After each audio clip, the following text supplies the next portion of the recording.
Hello friends. I hope सब बढ़िया होंगे। फ्रेंड्स, लेट्स डिस्कस कि ना ऑर्डर साइज जो है, ऑर्डर साइज से आपका कमीशन किस हिसाब से इम्पैक्ट होता है एंड आपको कौन से ऑर्डर्स प्रेफरेबल होती हैं। ओके, अब एक अगर नॉर्मल शॉप की बात करो ना, तो नॉर्मल शॉप में आपको चाहे छोटा ऑर्डर आए चाहे बड़ा ऑर्डर आए, उसके लिए आपको कुछ अलग से एफर्ट नहीं करना पड़ता। तो जो नॉर्मल शॉप होती है, उस नॉर्मल शॉप के अंदर आप छोटा ऑर्डर आए तब भी, 10 रुपये का ऑर्डर आए वो तब भी बेच देते हैं, 1000 रुपये का ऑर्डर आए तब भी बेच देते हैं, और 10,000 का ऑर्डर आए तब भी बेच देते हैं। यहाँ पे आपको हर ऑर्डर के लिए फॉलो अप लेना पड़ता है।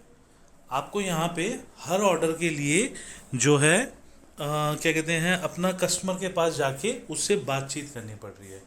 तो आप ये लगाइए कि हर ऑर्डर आपका एक स्पेसिफिक कॉस्ट बियर करता है, चाहे वो टाइम हो चाहे वो पैसा हो। तो मान लीजिए कि एक ऑर्डर 10 से 15 मिनट या आधा घंटा आपका लगाता है, जिसके अंदर आपको उनसे रेगुलर बातचीत करनी है, उनके ऑर्डर लेना है, फिर फॉलोअप भी होगा।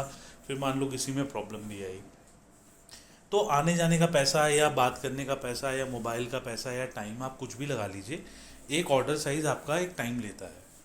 ठीक है। तो आपका जो यहाँ पे मॉडल है, ये नॉर्मल शॉप के मॉडल से डिफरेंट है, क्योंकि वहाँ पे आपका हर ऑर्डर कुछ टाइम नहीं ले रहा, प्लस सामान पड़ा हुआ है। यहाँ पे जब आप एक ऑर्डर करेंगे तो आपकी जो कॉस्ट है वो आपका टाइम और आपके डिवोशन है, और हमारी जो कॉस्ट है वो हमारा कोरियर कंपनी का जो एक्सपेंस है वो हो गया।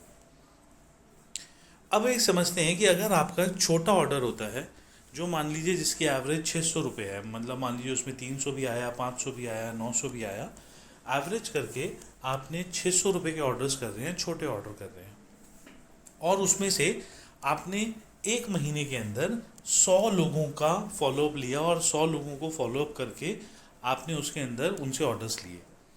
100 फॉलोअप बनने में आपका पहली बात तो टाइम लगेगा, ऑलमोस्ट 2 से 3 महीने, 4 महीने, जब आपकी 100 फैमिलीज़ के ऑर्डर्स आ रहे हैं। और उन 100 फैमिलीज़ के ऑर्डर्स में आपको जो है महीने में करने के लिए डेली के लगभग 4 से 5 ऑर्डर्स चाहिए। आपने इतनी मेहनत करी कि डेली के 5 ऑर्डर्स करे, तो 5 ऑर्डर्स का मतलब हर ऑर्डर में हम 15-20 मिनट लगाते हैं, तो 5 ऑर्डर में आपका 1.25 घंटा लगा। 1.25 घंटा आपने इन्वेस्ट करा, और उसकी इन्वेस्टमेंट के बाद में आपने टोटल बिजनेस कंपनी को दिया 60,000 रुपये का 100 ऑर्डर्स पे, जिस पे अगर हम एवरेज 5% कमीशन मानते हैं तो आपका कमीशन बना 3,000 रुपये। ठीक है। सेकेंड एग्जाम्पल लेते हैं, आपने मीडियम साइज ऑर्डर लिया। अब यहाँ पे भी आपको मेहनत उतनी ही करनी है जितनी आपने स्मॉल साइज के ऑर्डर पे करी, वही आपको 15-20 मिनट, आधा घंटा पर ऑर्डर लगाना है जो आपने स्मॉल साइज पे लगाया। बट यहाँ पे आपने थोड़ा स्मार्टली काम करा, और स्मार्टली काम करके आपने उन लोगों को ही पकड़ा जिन लोगों के आपके ऑर्डर्स थोड़े बड़े हैं।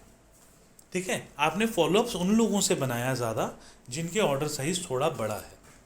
माइट भी आपको 5 मिनट फालतू लग रहा है, बट इन दैट केस आपके वो जो 20 मिनट पहले लग रहे थे वो तो उतने ही यूटिलाइज हो रहे हैं, 5 मिनट आपको और फालतू लगेंगे उसके अंदर।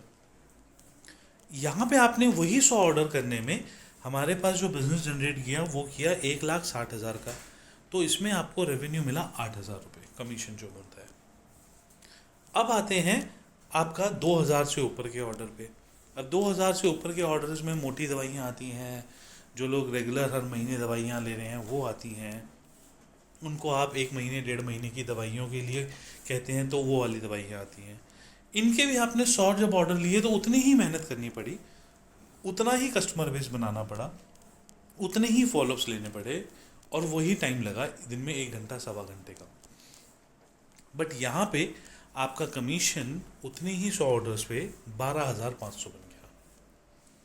फाइन। अब आप एक चीज़ बताइए कि पहले जो आपका ऑर्डर है स्मॉल ऑर्डर्स, यहाँ स्मॉल ऑर्डर्स पे आपका कमीशन 3,000 बन रहा है, और जो बड़े ऑर्डर्स हैं यहाँ पे आपका कमीशन 12,500 बन रहा है। हम ये मान रहे हैं कि आप जिस टाइम पे छोटा ऑर्डर केटर कर रहे हैं, आप उसी टाइम पे एक बड़े ऑर्डर के लिए मेहनत कर सकते हैं। आप वहाँ उसी टाइम पे एक बड़ा ऑर्डर जो है वो आप ले सकते हैं। तो इन दैट केस आप छोटा ऑर्डर लेने के लिए या कि मेरा ये कस्टमर निकल ना जाए मेरे हाथ से, उसके लिए एक बड़ा ऑर्डर जो है वो वेस्ट कर रहे हैं। हम ये मान रहे हैं कि आप खाली नहीं बैठे, या तो आप पार्ट टाइम कुछ और काम कर रहे हैं, या आप पूरा अपना एफर्ट लगा रहे हैं कि मुझे कहीं ना कहीं से कोई ऑर्डर मिले। छोटा ऑर्डर जो है वो एक कस्टमर जो दे रहा है वो खांसी जुकाम पेट दर्द सिर दर्द इन दवाइयों का देगा। ये जो दवाइयाँ हैं, इन दवाइयों का जो ऑर्डर आपके पास छोटा आएगा, ये वाला ऑर्डर आप ये मानिए कि ये वाला ऑर्डर मोस्टली आपका जो होगा,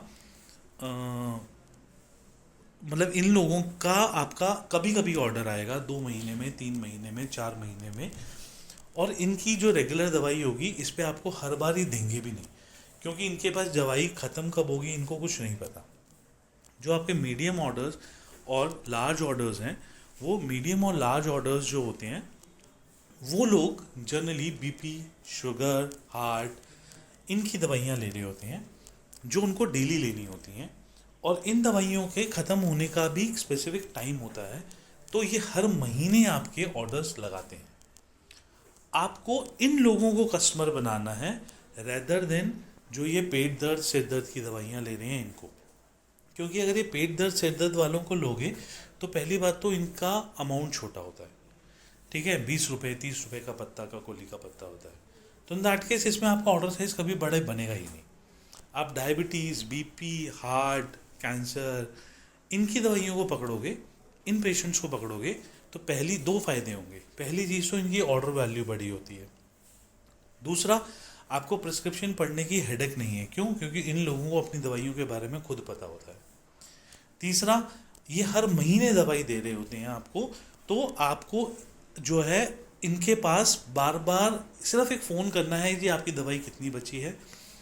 अब इन लोगों को देखिए, दवाई आप एक कस्टमर का पैटर्न समझो। हमको दवाई के लिए ये नहीं है जी कस्टमर मेरे पास आएगा। नॉर्मल शॉप होती है, कस्टमर मेरे पास आएगा। हम ऑनलाइन सेलिंग कर रहे हैं, फॉलोअप स्ट्रॉन्ग बनाने पड़ेंगे। हमारे पास लेवरेज है, हमारे पास शॉप नहीं है, हमारे पास फ़ायदा है, स्टॉक नहीं है। हमारे पास 20 चीज़ों का फ़ायदा है।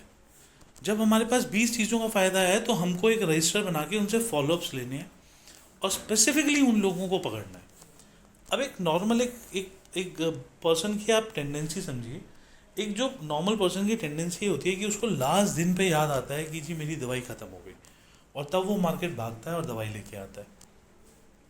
हमको उन लोगों को पकड़ना है जिनको लास्ट दिन याद आ रहा है। हमको उनको 10 दिन पहले बोलना है, बाबूजी आपकी दवाई ख़त्म होने वाली है, ऑर्डर कर दें, घर पे आ जाएगी।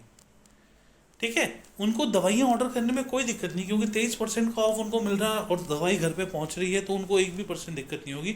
प्लस उसका काम दूसरा बंदा ध्यान रख रहा है। एग्जाम्पल हम देते हैं, आपके घर का बिजली का बिल आता है, आपको पता है कि मुझे बिजली का बिल भरना ही भरना है। अब एक बंदा कहता है जी मैं तो बिजली का बिल जो है वो भर दूंगा अपना टाइम से। जो बंदा टाइम से भर देगा ना, वो आपके यहाँ बहुत ज़्यादा क्लाइंट नहीं बनेगा।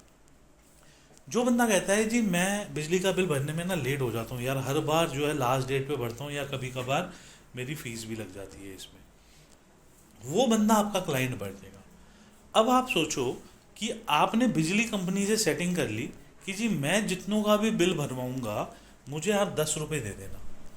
आप कस्टमर को याद दिलाते हो 14 तारीख को कि सर आपका बिजली का बिल पेंडिंग है, मैं जाके भर दूँ।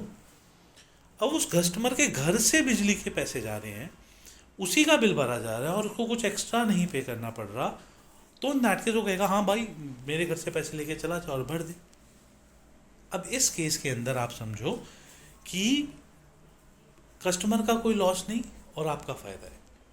तो यहाँ पे आपको कस्टमर बेस ऐसा बनाना है, धीरे धीरे उस तरीके के कस्टमर्स ढूंढने हैं, धीरे धीरे करके अपने धीरे धीरे इस तरीके के कस्टमर्स का फ्रेमवर्क बनाना है जो आपके मंथली वाली दवाइयाँ लेते हों, और फिर उनको कॉल करके रिमाइंड कराना है, उनको कॉल करके याद कराना है, या फिर उनसे ऑर्डर्स लेने हैं। आपके पास उनकी लिस्ट होगी, आपके पास उनके ऑर्डर्स हैं, आपको पता है कि ये वाला कस्टमर ये वाली दवाई ले रहा है। उसके बाद हर महीने आपका कस्टमर बेस बढ़ता जा रहा है। फर्स्ट महीने आपने ऐसे दिन का एक कस्टमर ढूंढो, सिर्फ दिन का एक नया कस्टमर ढूंढना है, हमें ज़्यादा नहीं ढूंढना। तो पहले महीने में आपके पास 30 कस्टमर आ गए। दूसरे महीने में आपके पास 30 तो पहले के थे ही, वो उनको तो आपको दिन में एक कॉल करना है, सर आपका ऑर्डर कर दूं क्या।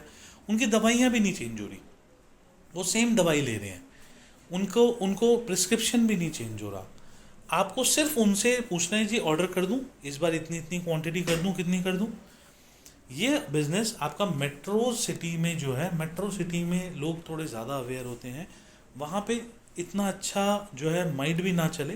लेकिन जो सब अर्बन एरियाज़ हैं, जो रूरल एरियाज़ हैं, यहाँ पे जहाँ पे लोग जो हैं बहुत ज़्यादा पढ़े लिखे नहीं हैं, वहाँ पे आपका ये बिज़नेस बहुत अच्छा चलेगा। ज़रूरी नहीं है कि आप ये सोचो कि मैं तो अपने पिन कोड में ही चलाऊँ। आप इसको ऑनलाइन अपॉर्चुनिटी ढूंढो। आप ऑनलाइन सोचो कि भाई कहाँ से मैं दवाई मंगवा सकता हूँ। आप इन दैट केस जो है अपने कॉन्टैक्ट्स को पकड़ो। बट मेन थिंग इज़ कि अभी हम उस पर एक दूसरी वीडियो बनाएंगे कि आप लोगों को किस तरीके से पकड़ सकते हो, आप ज़्यादा से ज़्यादा कस्टमर्स कैसे बना सकते हो। इस वीडियो का मेन पर्पस है कि आप स्मॉल ऑर्डर्स वाले जो कस्टमर हैं उन पे टाइम कम लगा के देखिए। स्मॉल ऑर्डर्स हम नहीं कह रहे कि आप छोड़ दो, बेकार होते हैं, बट स्मॉल ऑर्डर्स पे बहुत ज़्यादा आप फोकस मत करो, ठीक है। क्यों? क्योंकि उससे हमारी कॉस्ट भी ज़्यादा लगती है और आपका जो रेवेन्यू बनता है वो भी बहुत ज़्यादा नहीं बनता, वो इतना कम बनेगा कि आपकी कॉस्ट भी नहीं निकलेगी। सो कस्टमर रिटेन करने के लिए स्मॉल ऑर्डर लिया आपने, दैट्स गुड, बट उन लोगों को रेगुलर फॉलोअप में रखने से आपकी कॉस्ट ही बढ़ेगी, आपकी ऑपरेशन कॉस्ट ही बढ़ेगी। अगर आप उन लोगों को फॉलोअप में रखने के बजाय आप 2000 वालों को या जो बड़े ऑर्डर्स दे रहे हैं उनको फॉलोअप में रखोगे, तो आप देखोगे कि आपके ऑर्डर्स में सिग्निफिकेंट इंक्रीज आ रहा है, आपके कमीशन में सिग्निफिकेंट इंक्रीज आ रहा है, ठीक है। जो लोग हमारे साथ रेगुलर ज़्यादा कमीशन कमा रहे हैं उन लोगों का हमने पैटर्न देखा, तो वो छोटे ऑर्डर्स बहुत कम कर रहे हैं और उनका मेजर चंक जो है वो बड़े ऑर्डर से ही आ रहा है।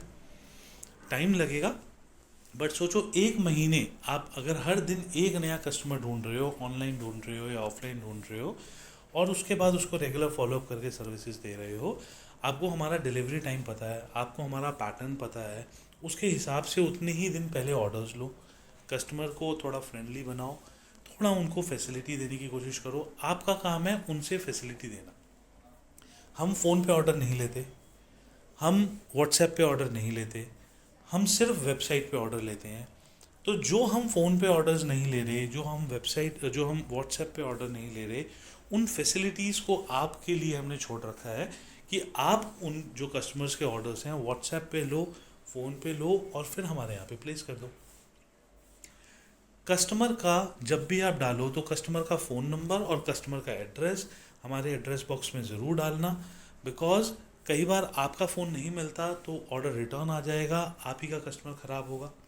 हम कस्टमर को कभी भी कॉल करके यहाँ से प्रमोट नहीं करते हैं, इसलिए हम कहते हैं कि कस्टमर का फ़ोन नंबर एड्रेस के आगे डालो, जिसकी वजह से उसको हमारे सिस्टम में वो सेव नहीं होगा, हम अलग से नहीं निकाल सकते क्योंकि वो एड्रेस के साथ में मिक्स है। बट अगर मान लीजिए कोरियर वाला जा रहा है और उसके पास 2 नंबर्स हैं, एक नहीं मिला, तो वो वापस नहीं आएगा, वो दूसरे को कॉल कर लेगा और वहाँ पे डिलीवरी आराम से हो जाएगी। इस वजह से हम कहते हैं कि कस्टमर के जो एड्रेस है उसके आगे फ़ोन नंबर डालिए। कस्टमर का एड्रेस जितना एक्यूरेट होगा, आपका यहाँ से कोरियर निकल जाएगा, but in that case might भी एयरपोर्ट पे फंस जाए कि इसका एड्रेस तो प्रॉपर नहीं है, पता नहीं क्या होगा, बाद में देखेंगे, नेक्स्ट डिलीवरी में देखेंगे। तो जितना परफेक्ट एड्रेस होगा उतनी फास्ट डिलीवरी होती है, जितना फ़ोन नंबर 2 होंगे उतनी ही ज़्यादा फास्ट डिलीवरी होगी। हमने जितने भी हमारे रिटर्न्स आ रहे हैं उन सारे के सारे रिटर्न्स का फीडबैक लिया है, उसमें एड्रेस में प्रॉब्लम होती है, कुछ जेन्युइन रिटर्न्स हैं, कुछ एड्रेस में प्रॉब्लम होती है, कुछ फ़ोन नॉट कॉन्टैक्टेबल है, बट अगर डबल नंबर ट्रिपल नंबर होते हैं तो ये प्रॉब्लम्स नहीं आती।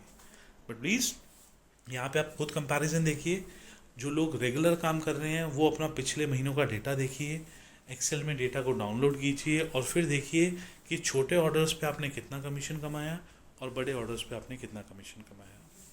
Thank you, and I hope कि इसके बाद सबका जो मेन फोकस होगा वो बड़े ऑर्डर्स पे होगा। एंड बड़े ऑर्डर्स के लिए देखिए 70% घरों में बीपी शुगर की दवाई खाई जाती है।